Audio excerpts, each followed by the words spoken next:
ஜனாதிபதி தேர்தலில் ரணில் வென்றால் அடுத்த பிரதமர் ஜார்? வெடித்தது உள்ளக மோதல். தமிழர் தரப்பை நாடியுள்ள சஜித், ஜனாதிபதி தேர்தலை தொடர்ந்து நகர்வு. அனைத்து அரசு துறைகளிலும் சம்பள திருத்தம், கிடைத்தது அங்கீகாரம்.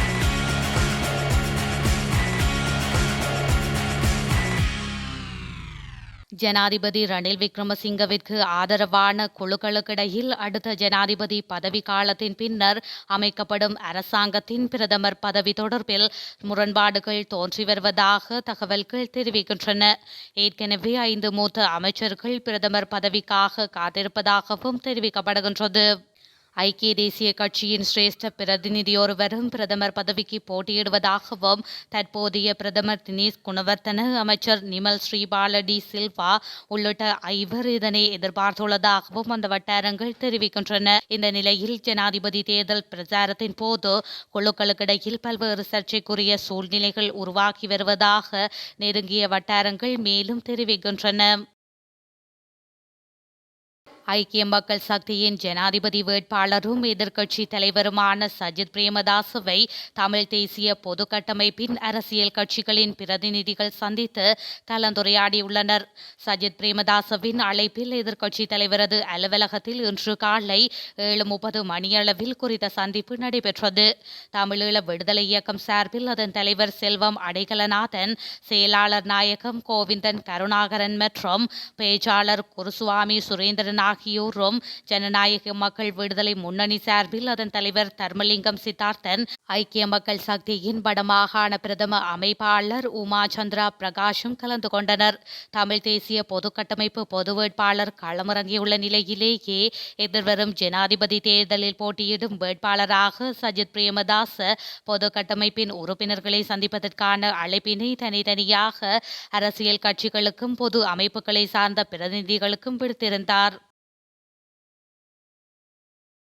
அதிகளவிலான அரசியல் கட்சிகள் அடுத்த வாரம் ஜனாதிபதி ரணில் விக்ரமசிங்கவுடன் கூட்டணி அமைக்க உள்ளதாக ஐக்கிய தேசிய கட்சியின் தவிசாளரும் நாடாளுமன்ற உறுப்பினருமான வஜிர அபேவர்த்தன தெரிவித்துள்ளார். இதனால் அடுத்த வாரம் மிகவும் முக்கியமானதாகவும் ஊடகங்களின் கவனம் ஜனாதிபதி ரணில் விக்ரமசிங்கவை நோக்கி திரும்பும் வாரமாக அமையும் என்றும் அவர் கூறியுள்ளார். காலி மாவட்டத்தின் அனைத்து தேர்தல் தொகுதிகளையும் உள்ளடக்கிய விசேட கூட்டத்தில் கலந்து கொண்டு கருத்து தெரிவிக்கையிலேயே வஜிர அபேவர்த்தன விடயத்தை குறிப்பிட்டுள்ளார். அமைச்சர் ரமேஷ் பத்திரன, முன்னாள் ராஜாங்க அமைச்சர் நிசாந்த முத்துஹெட்டிகம ஆகியோரும் இந்த நிகழ்வில் கலந்து கொண்டனர். அரச சேவையின் சகல துறைகளிலும் சம்பளத்தை திருத்துவதற்கான முன்மொழிவுகளுக்கு அமைச்சரவை அங்கீகாரம் வழங்கியுள்ளது. 2025ஆம் ஆண்டுக்கான வரவு செலவு திட்டத்தில் முன்மொழிவுகளை நடைமுறைப்படுத்துவதற்கான பரிந்துரைகள் அடங்கிய அறிக்கையை சமர்ப்பிப்பதற்காக நிபுணர் குழு ஒன்றை நியமிப்பதற்கு முன்னதாக அமைச்சரவை அங்கீகாரம் வழங்கியிருந்தது. இதன்படி ஜனாதிபதியின் முன்னாள் செயலாளர் உதய செனவிரத்ன தலைமையில் நியமிக்கப்பட்ட நிபுணர் குழு அரசு அதிகாரிகள் மற்றும் அரசு துறையின் பிரதான தொழிற்சங்கங்களுடன் கலந்துரையாடி உரிய தகவல்களை ஆராய்ந்து அறிக்கையை தயாரித்துள்ளது. மேற்படி அறிக்கையின் பரிந்துரைகளின் பிரகாரம் 2025ஆம் ஆண்டுக்கான வரவு செலவு திட்டத்தில் முன்மொழிவுகளுக்கு அங்கீகாரம் வழங்குவதற்கும் அதற்கான முன்மொழிவுகளை நடைமுறைப்படுத்துவதற்கும் ஜனாதிபதியினால் முன்வைக்கப்பட்ட பிரேரணை அமைச்சர்கள் சபையினால் அங்கீகரிக்கப்பட்டுள்ளது. பிரதமர் பதவியை ஏற்காத சஜித் பிரேமதாச ஒருபோதும் ஜனாதிபதி பதவிக்கு தகுதியற்றவர் என நாடாளுமன்ற உறுப்பினர் சாமர சம்பத் தசநாயக்க விசனம் தெரிவித்துள்ளார். மகியங்கனை பிரதேசத்தில் நேற்று இடம்பெற்ற கூட்டம் ஒன்றில் உரையாற்றும் போதே அவர் இதனை தெரிவித்துள்ளார். தொடர்ந்தும் கருத்து தெரிவித்த அவர், 75 எம்பிக்களால் ஒன்றிணைந்து வழங்கப்பட்ட பிரதமர் பதவியை ஏற்காத தலைவரே சஜித் பிரேமதாச. அண்மைய நாட்களில் சஜித் பிரேமதாசவுடன் இணைந்த அனைவரும் ஏற்கனவே அவருடன் இருந்த எம்பிக்கள். இது புதிதாக அமைக்கப்பட்ட கூட்டணி அல்ல. சஜித் பிரேமதாச போன்ற அனுபவமற்ற நபரிடம் இலங்கையை ஒப்படைப்பது முட்டாள்தனமான செயல் எனவும் எம்பி மேலும் தெரிவித்துள்ளார். இந்தியா இலங்கை கூட்டு இராணுவ பயிற்சியான மித்ரா சக்தி இலங்கையின் மாதுரோயாவில் உள்ள இராணுவ பயிற்சியகத்தில் ஆரம்பமாகியுள்ளது. இந்த பயிற்சி ஆகஸ்ட் 25 வரை நடைபெறவுள்ளது. 106 வீரர்களை கொண்ட இந்திய குழுவினர் இலங்கை இராணுவத்துடனான கூட்டு பயிற்சியில் பங்கேற்றுள்ளனர். இந்த பயிற்சி 2024 ஆகஸ்ட் 12 முதல் 25 வரை நடத்த திட்டமிடப்பட்டுள்ளதுடன் மித்ரா சக்தி என்பது இந்தியாவிலும் இலங்கையிலும் மாறி மாறி ஆண்டுதோறும் நடத்தப்படும் பயிற்சி நிகழ்வாகும். இதன் கடைசி பதிப்பு நவம்பர் 2023 புனேயில் நடத்தப்பட்டது.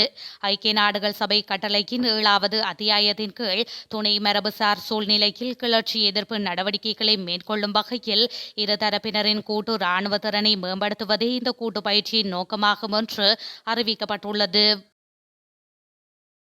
இந்த நாட்டினை மீட்டெடுத்து சிறந்த கட்டமைப்புடன் கொண்டு செல்லும் ஜனாதிபதி ரணில் விக்ரமசிங்க பின்னால் அனைவரையும் ஒன்றிணையுமாறு கிராமிய வீதிகள் அபிவிருத்தி இராஜாங்க அமைச்சருமான சிவனேசதுரை சந்திரகாந்தன் வேண்டுகோள் விடுத்துள்ளார். ரணில் விக்ரமசிங்கவின் வெற்றியை உறுதிப்படுத்தும் வகையில் மட்டக்களப்பில் நேற்று தேர்தல் அலுவலகம் திறந்து வைக்கும் நிகழ்வில் கலந்து கொண்டு உரையாற்றும் போதே அவர் இவ்வாறு தெரிவித்துள்ளார். குறித்த அலுவலகத்தை மட்டக்களப்பு நகரில் மட்டக்களப்பு திருகோணமலை பிரதான வீதியில் தமிழ் மக்கள் விடுதலை புலிகள் கட்சி மற்றும் ஐக்கிய தேசிய கட்சி போன்ற கட்சிகள் இணைந்து இந்த நிகழ்வில் தமிழ் மக்கள் விடுதலை புலிகள் கட்சியின் தலைவரும் கிராமிய வீதிகள் அபிவிருத்தி இராஜாங்க அமைச்சருமான சிவனேசதுரை சந்திரகாந்தன் பிரதம அதிதியாக கலந்து கொண்டு திறந்து வைத்தார். தமிழ் மக்கள் விடுதலை புலிகள் கட்சியானது ஜனாதிபதி ரணில் விக்ரமசிங்கவிற்கு ஆதரவு வழங்கும் வகையில் இந்த அலுவலகம் திறந்து வைக்கப்பட்டுள்ளதுடன் ஐக்கிய தேசிய கட்சி மற்றும் ஏனைய ஆதரவு வழங்கும் கட்சிகளை ஒருங்கிணைத்து கொண்டு செல்லும் அலுவலகமாகவும் இது செயற்பட உள்ளதாக இங்கு அறிவிக்கப்பட்டுள்ளது. புத்தளம் மாவட்டத்திலிருந்து தேசிய சுதந்திர முன்னணியை பிரதிநிதித்துவப்படுத்தும் நாடாளுமன்ற உறுப்பினர் ஜகத் பிரியங்கர் ஜனாதிபதி ரணில் விக்ரமசிங்கவிற்கு ஆதரவளிக்க உள்ளதாக தெரிவித்துள்ளார்.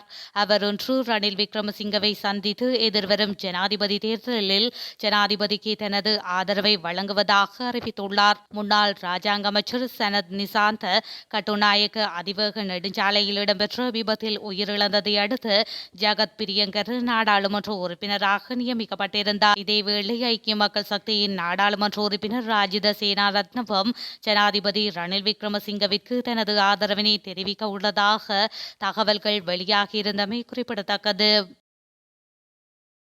எதிர்வரும் ஜனாதிபதி தேர்தலில் ஜனாதிபதி ரணில் விக்ரமசிங்கவிற்கு ஆதரவளிக்க உள்ளதாக நாடாளுமன்ற உறுப்பினர் ராஜித சேனாரத்ன தெரிவித்துள்ளார். இன்று பிற்பகல் கொழும்பு கங்காராம விகாரையில் சமய வழிபாடுகளில் ஈடுபட்டதன் பின்னர் நாடாளுமன்ற உறுப்பினர் ராஜித சேனாரத்ன இதனை குறிப்பிட்டுள்ளார். இதேவேளை எதிர்வரும் தேர்தலில் ஜனாதிபதி ரணில் விக்ரமசிங்கவிற்கு வழங்கிய ஆதரவை ராஜாங்க அமைச்சர் பிரேமலால் ஜெயசேகர மீள பெற்றுள்ளதுடன் அவர் மீண்டும் ஸ்ரீலங்கா பொதுஜன பெரமுனவுடன் இணைந்துள்ளார். பொதுஜன பெரமுனவின் கட்சி காரியாலயத்தில் இடம்பெற்ற செய்தியாளர் சந்திப்பின் போது அவர் இதனை குறிப்பிட்டுள்ளார். மேலும் பல்வேறு அரசியல் கட்சிகள் ஜனாதிபதி ரணில் விக்ரமசிங்கவிற்கு ஆதரவளிக்க உள்ளதாகவும் இது தொடர்பாக அறிவிப்பு எதிர்வரும் வாரம் வெளியிடப்படும் என்றும் ஐக்கிய தேசிய கட்சியின் நாடாளுமன்ற உறுப்பினர் வஜிர அபேவர்த்தன தெரிவித்திருந்தமை குறிப்பிடத்தக்கது.